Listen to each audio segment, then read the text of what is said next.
নমস্কার, আমি Soumyadip Maiti class 8-এ হলুদবাড়ি high স্কুলে পড়ি। আজ সকালে আমার বাবা যখন একটা বাঁকি তুলতে যায় তখন দেখতে পাই ওখানে একটা কেউটে সাপ। তারপর বাবা আমাকে ফোন করে জানানোর পর আমি রাজীব ওঝা স্যারকে ফোন করি। স্যার পরামর্শ দিলেন সাপটিকে না মারার জন্য।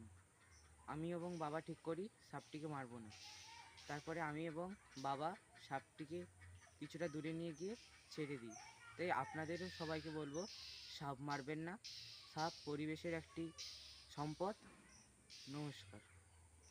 वीडियो कर बाकी बार इधर इधर है इधर चले इधर चले मोबाइल तू भी रही इधर देख जा बस जा और आवाज छाती से जा मारते पारबे नहीं ताके